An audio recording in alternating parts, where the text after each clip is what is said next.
At any point, did you start to take your foot off the gas just a little bit because you noticed he was tiring out? Yeah, definitely. Definitely a bit. You know, I wanted to give the fans a show, but I didn't want to hurt someone that didn't need to be hurt. The boxing world has always been about fierce competition, integrity, and honor. But when Jake Paul stepped into the ring, things changed drastically. To the surprise of many, Mike Tyson has recently come forward to actually admit that this fight was scripted all along. Man, I mean, to me, that was like watching some WWE type of shit. I think the whole thing was scripted. The whole thing was just a money grab. Even before the fight, a document began circulating online that outlined what was supposedly going to happen.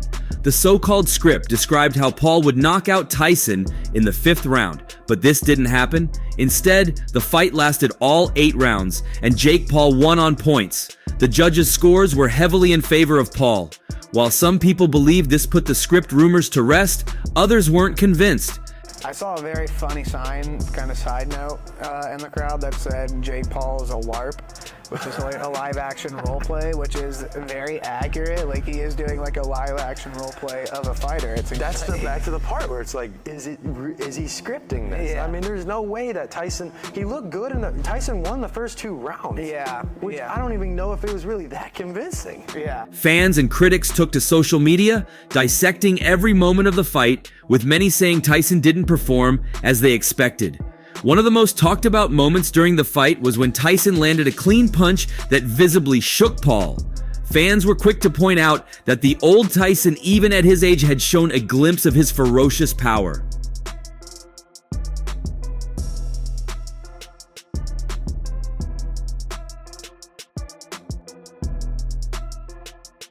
However, many believed that Tyson was holding back and intentionally not pressing his advantage.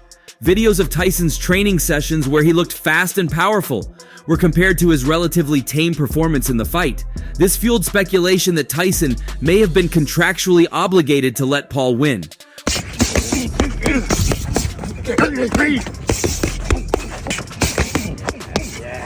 Yes, sir, that's the one. What made the situation even more controversial were Tyson's own comments after the fight.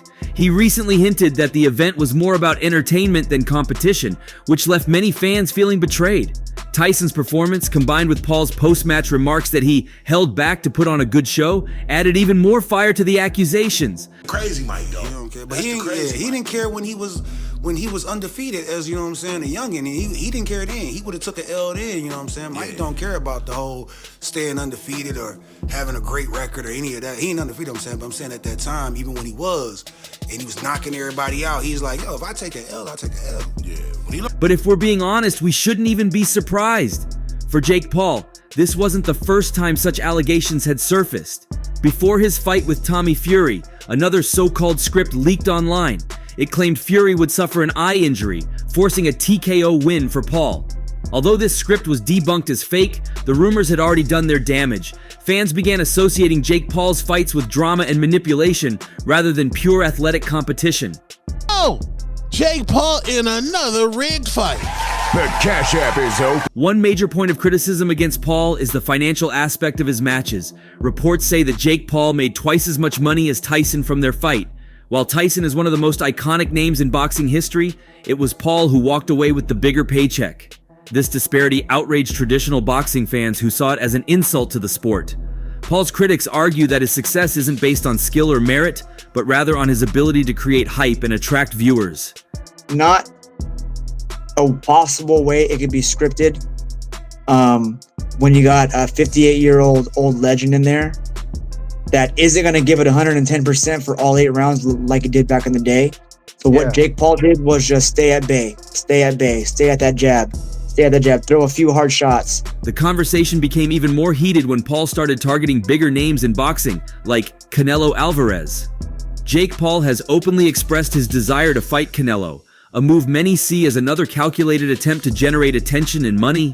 Even Jake Paul's fans find it hard to believe he could genuinely compete with someone of Canelo's caliber. Critics say that Paul isn't serious about beating Canelo, but is instead aiming for another massive payday. At just 27 years old, Jake Paul has managed to bring a younger, social media savvy audience into the world of boxing. However, this has come at a cost. Many people feel that Paul's brand of boxing prioritizes entertainment over authenticity. This shift has led to a divide in the boxing community. On the verge of Jake Paul, if you want to be taken seriously as a fighter, but he doesn't. You know, He so doesn't want to be taken seriously. that's where I'm getting. What at. Jake wants is Jake wants to make money. The people that follow Jake Paul don't buy Jake Paul's fights. So Jake Paul has to fight people who can actually sell pay-per-views. On one side, there are purists who want the sport to maintain its integrity. On the other side are fans who enjoy the spectacle that Paul brings, even if it comes with allegations of rigging and scripting. The fight with Mike Tyson highlighted this divide more than ever. Some fans defended Paul, saying he was bringing attention and money to the sport. Others felt betrayed, claiming the match was more like a WWE event than a real boxing fight. However, ever since the fight happened, Jake Paul has denied any rumors of the fight being fixed. The 27-year-old influencer turned boxer didn't hold back in addressing the critics, dismissing the accusations as baseless and ridiculous.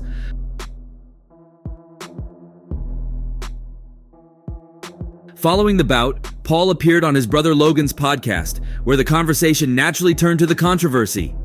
People have these unrealistic expectations, Logan commented, referencing how fans compared Tyson's in-ring performance to his viral training videos. In response, Jake Paul fired back with sharp criticism of those questioning the fight's legitimacy.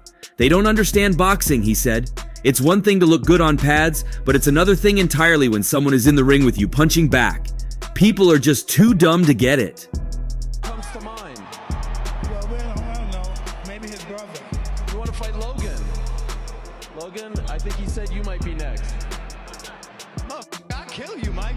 Oh, please, no. It's on then. Just don't step on his toes. It's all. Paul was particularly vocal about how the internet dissected every move of the fight.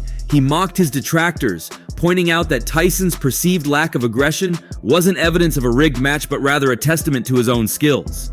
They think he was holding back? Nah, it's because I'm faster, stronger, and smarter in that ring, Paul said confidently. You see a video of him throwing punches on the pads and suddenly you think he should be unstoppable? Well, guess what? It's different when you're facing someone with my footwork, my power, and my ability to evade. The allegations took another turn when former professional boxer Carl Froch added fuel to the fire, claiming that Tyson's contract might have included a clause preventing him from knocking out Paul. Professional boxing, because when I watch him box, it's just so much wrong. It's just everything's wrong. It's so bad. He's got leaky defense. He telegraphs his punch. Froch's remarks ignited other heated debates online, but Jake was quick to wave them off. Carl doesn't know what he's talking about. People are just making stuff up to tear me down because they can't handle my success, he said. Jake also addressed specific moments in the fight that critics pointed to as proof that Tyson was holding back, such as when Tyson landed a clean punch that visibly pushed Jake back. They think that one moment means something? Nah, Paul said. Tyson is a legend, no doubt, but he didn't hurt me. Didn't feel a thing, honestly. He went on to explain how he neutralized Tyson's attacks. I was prepared for every move. That's why he was missing shots, because I made him miss. You think a 58-year-old can just walk in and dominate me? Please! Your thoughts of Mike Tyson potentially returning to the ring and Logan as well too, maybe having a piece of the action? Listen, if it's just going to be what they did before, then it's no problem, is it? You know, Mike's not going to get hurt. They're going to get a load of money, but I don't think the public... Paul did acknowledge Tyson's skill, calling him elusive and hard to hit, but he emphasized that it was his own strategy and execution that led to the win. He's got moves for sure. I was missing punches too, but at the end of the day, it's about who's smarter and sharper in there. And that was me. Adding to the heat, Tyson himself revealed after the fight that he had undergone 8 blood transfusions in the months leading up to the match, a detail that Paul pounced on to silence his critics. People out here saying it's rigged, but they don't know what Tyson went through just to step into that ring. The guy's a warrior. He's dealing with health issues, but he still went the distance with me. That's respect right there. United Airlines flight, the 57-year-old said he was in pain and felt dizzy and nauseous. Despite the uproar, Jake Paul didn't shy away from teasing his next potential moves in the boxing world. Apart from Canelo, he mentioned that he's considering an offer from heavyweight champion Daniel Dubois, hinting at the possibility of a title fight. I'm not here to play around. People can hate all they want, but I'm lining up the big fights and I'm going to keep proving them wrong, Paul said. For him, the accusations of rigged fights seem to be little more than noise. They can say whatever they want, but the numbers don't lie. I'm bringing in more viewers, more money, and more attention to this sport than anyone else right now. Jake Paul's ability to polarize fans and critics alike has become a hallmark of his career, and he seems to thrive in the chaos. Whole thing for him. You knock out Jake Paul, there's a potential that fight never happens. That's the real win here. If I can stop that. But I don't want it to hurt Mike's pockets either. Of course. If Mike wants to get paid and he wants to fight, well then I'll step in for Jake. I'll put my guard up real good, let him punch on me. His defiant tone, sharp words, and refusal to back down are all part of his brand. Whether people love him or hate him, Paul is making sure that everyone is paying attention. And for Jake, that's all that matters. And as much as he's saying that, some believe him. Eddie Hearn in particular didn't hold back when asked about the controversy surrounding Jake Paul's win over Mike Tyson, shutting down accusations that the fight was rigged. Speaking to IFL TV, the Matchroom boxing promoter addressed the talk in the boxing world and the internet, where many fans and pundits speculated about Tyson's performance. Hearn found the claims absurd and pointed out that the fight played out exactly as he expected it to. Heisa and Jake and MVP did an amazing job on the promotion. Netflix, everybody. What I saw, I hated to see. And I knew I'd hate to see it, but... People love to jump to conclusions without understanding what actually happens in a boxing ring, Hearn said. Mike Tyson, at 58 years old, is still a dangerous guy in the first 30 seconds. But after that, let's be real. He's not the same Iron Mike we all remember. His timing is off. His power isn't what it was, and he got tired quickly. That's just the reality of age and the toll boxing takes on your body. For Hearn, the idea of the fight being scripted was laughable. When casual fans or critics say, "Oh, it was rigged," I just think it's ridiculous, he continued. You're telling me someone like Mike Tyson, who's built his whole life on being a fighter, would agree to something like that? No chance. Mike went in there and tried. You've got to give him credit for stepping up, training hard, and going 8 rounds. Did you enjoy watching most of that fight? It was hard to watch, but it was always going to be like that. But it doesn't have to be. Hearn also admitted he wasn't particularly entertained by the fight itself, though he appreciated its broader impact. I'll be honest, I didn't enjoy watching it much, he said. The first 30 seconds were exciting because Mike came out swinging and there was some nostalgia there, but after that it became more of a spectacle than a fight. It was never going to be the fight of the century, and anyone expecting that was setting themselves up for disappointment. However, Hearn acknowledged that the event was more about entertainment than pure boxing, and in that sense, it delivered. As a diehard boxing fan, it wasn't for me, but I can't ignore the commercial reality. Look at the attention it got, the headlines, the viewership. It created a moment. It's entertainment at the end of the day, and it's what the sport needs sometimes to stay relevant in a world where there's so much competition for attention. I mean, look, Eddie's been defaming us for the past month and a half. He has been saying that this event was a circus, it was bad, we don't care about the sport, that, all it is about the money, it's a stain on the sport. But he's still coming here and asking us to be in our ring. He's still coming here and sitting in this press conference trying to get the time and the limelight that we bring to bear. Hearn also praised Tyson for taking on such a challenge at his age, especially considering the physical toll it must have taken on him. Mike went through a hard training camp, stepped into the ring and gave it his all. You've got to respect that. It's a great story for him, for his kids to see him do that. He's someone who's had a lot of ups and downs in life, and this was probably a meaningful challenge for him. As for Jake Paul, Hearn was pragmatic about his role in the fight. You have to give Jake credit too, he said. He knows how to market himself. He's smart about picking fights that draw attention, and he's bringing new eyes to boxing. A lot. And again, you have to give Jake Paul credit for that, for putting Amanda and Katie on. Whether people like it or not, he's a part of the sport now, and he's creating these massive events that get everyone talking. But not all of Hearn's comments were positive. He took a jab at the sensationalism surrounding the fight, pointing out how quickly fans turn to conspiracy theories when things don't go the way they expect. It's the age of social media, isn't it? Everyone's got an opinion, and most of them don't know what they're talking about.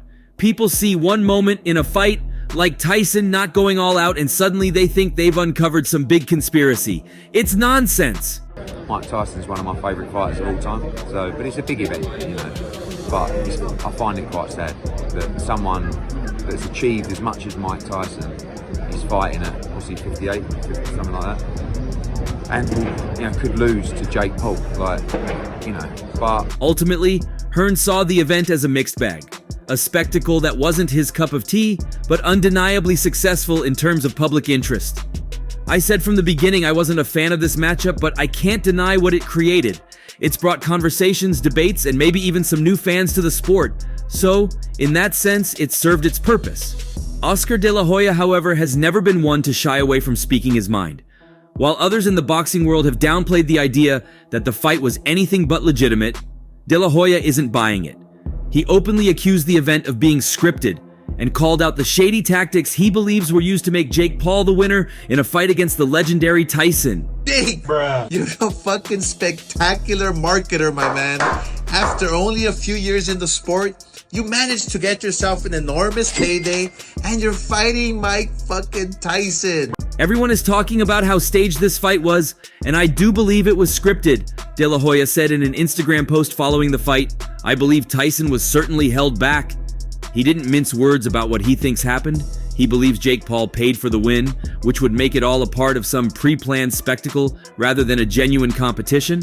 For De La Hoya, a fighter himself and now a promoter, the idea that Tyson, a former champion and a feared fighter, would hold back in a professional setting is hard to accept. Look, I'm a fighter and I can see it, De La Hoya continued.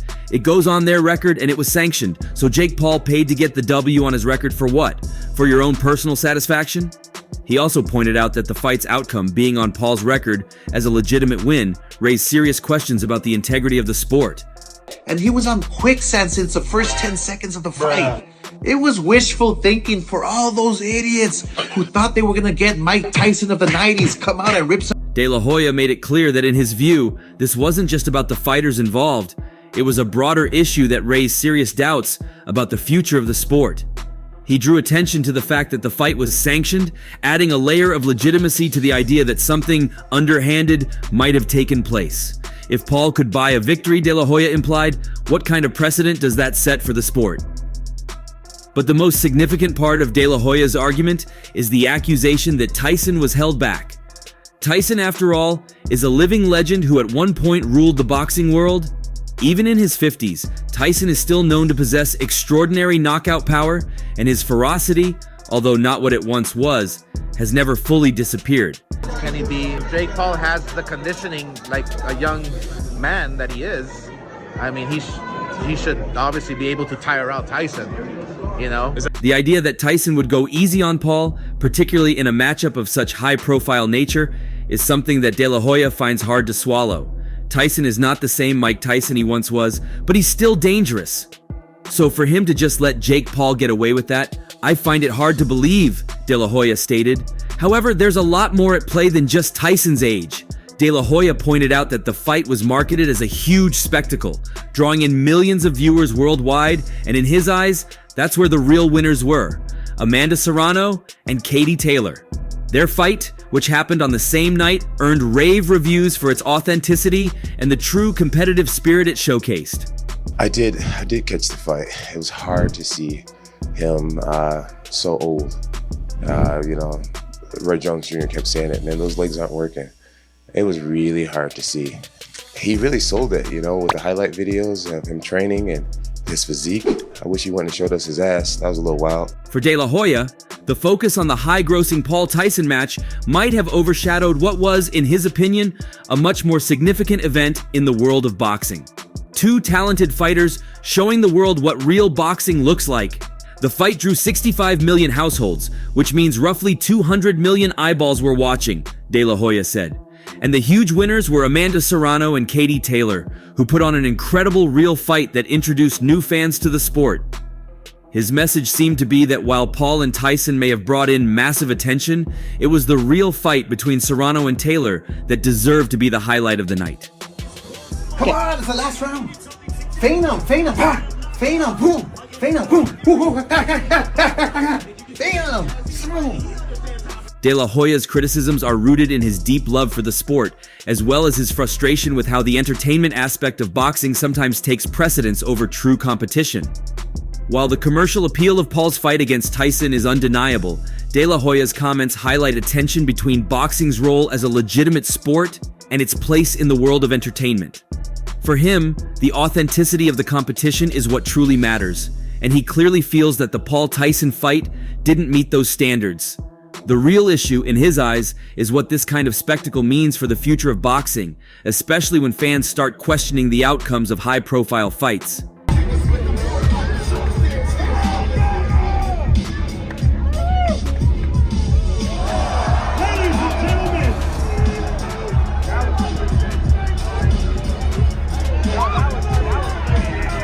If the narrative starts to spread that these events are staged or scripted for the sake of entertainment, it could erode trust in the sport's authenticity. Whether or not the Paul Tyson fight was actually rigged may never be fully answered, but De La Hoya's remarks have certainly added fuel to the fire of doubt surrounding it. What do you think? Share your thoughts below and don't forget to like and subscribe to the channel for more updates. See you in the next one.